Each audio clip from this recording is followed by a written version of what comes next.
What's up, guys? Welcome back to the channel. Today we got this older fifth wheel here, and we're going to be going up on the roof and resealing it where anything comes out of the roof other than the ACs. We're going to go up there and start by assessing what needs to be done, spraying some mildew cleaner and washing that mildew cleaner off, getting the surface prepped for new stuff either on top of the old sealant, or we will scrape the old sealant off and put down all new stuff. But without further ado, let's get into it.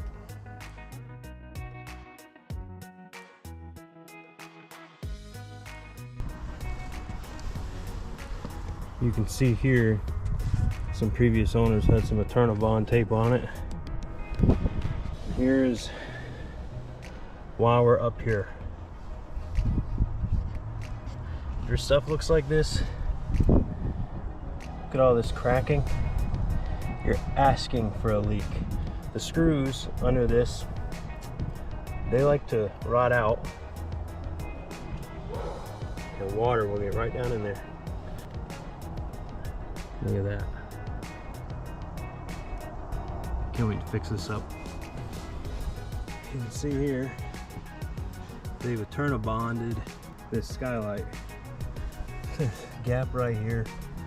I don't want to be pulling all this up, so what we'll probably end up doing is putting Dicor on the edges of it everywhere. Because I mean, you got water standing here, there's got to be a little gap here, just to be sure. We'll put Dicor all around the edges of that. Again, that roof vent doesn't look that bad.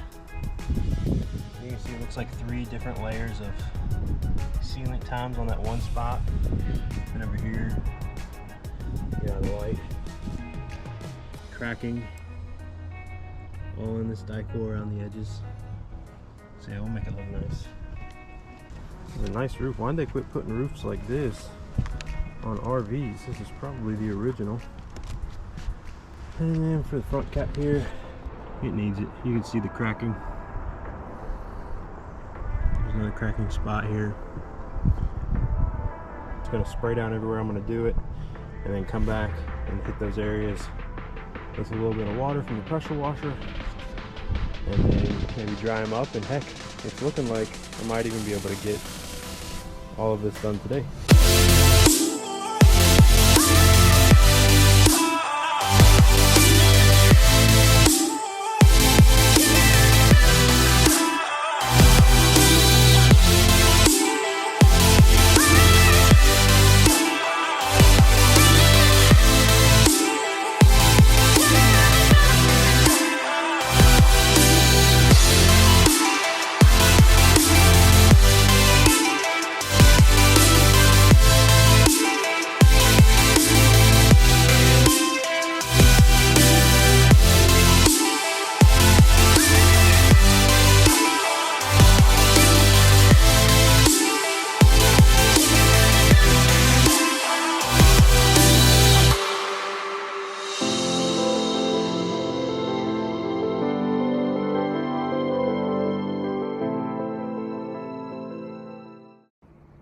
Well, the sun's going down. I got everything cleaned up, but it ain't gonna dry in time. So we'll let it sit overnight and throughout the day tomorrow, and I'll come back out here tomorrow afternoon and we'll get her all sealed up. See y'all tomorrow.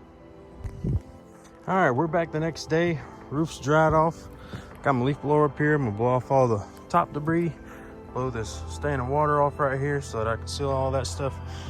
A little later in the day than I had wanted to get started on this, but I'm gonna do this tonight. Dicor needs 4 hours to set up and cure before it's waterproof, and we got a big storm coming about midnight, 1 o'clock tonight, and I'd really not want this to be the only thing between dry inside and wet inside. So without further ado, let's get to it. We're gonna be using this lap sealant right here. There's the item number if anybody's curious. They make a non-self-leveling sealant for non-flat surfaces that you can kind of like putty on with a knife. I have used that before, it works great. Dicor pro tip number 1, do not get this on you. Don't get it on your shoes, don't get it on your pants, don't get it on nothing. I got it on my Crocs last time I used it, and guess what? My Crocs, well, God rest their soul, they're no longer with me. But those Crocs carried that Dicor till the day they died. Diesel fuel wouldn't get it off, WD-40 wouldn't get it off, nothing would get it off. Got this little compact caulk gun here. Picked it up at Lowe's, looked neat. The other one has a bent shaft and it can be a little finicky, so we're gonna give this bad boy a little run and see what it does. Anyways, ain't nothing to it but to do it. Let's get it.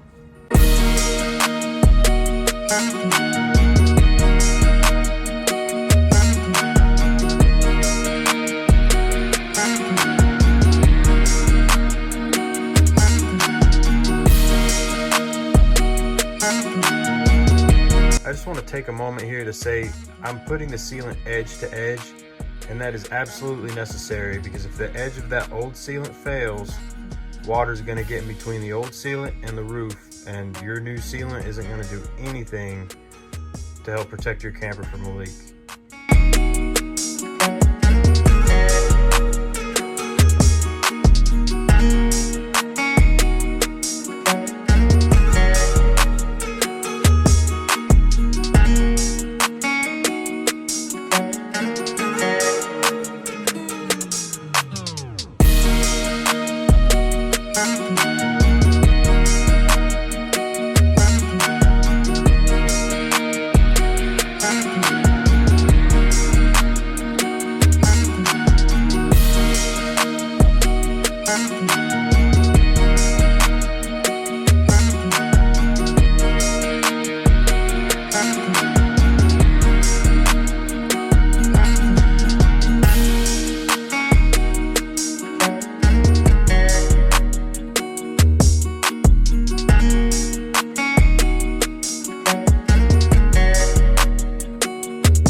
Well guys, there you have it. I ran out of sealant, but I got all 3 connection points done and all of the bad cracking filled in. Places like this that have no cracking I didn't worry about. These 2 don't have cracking either, but we'll talk to the owner and see if they want to get 2 more tubes to finish it on up, because we got another place right here that doesn't have any cracking, but everything else, it's all sealed up. Looks good, went down easy. Well guys, that wraps this video up. Thanks for tuning in to Big Country's Way. I hope you guys enjoyed it. Have a good one. Oh, and do yourself a favor and don't get this piece of crap. It's trash. Cool design, cool idea, trash.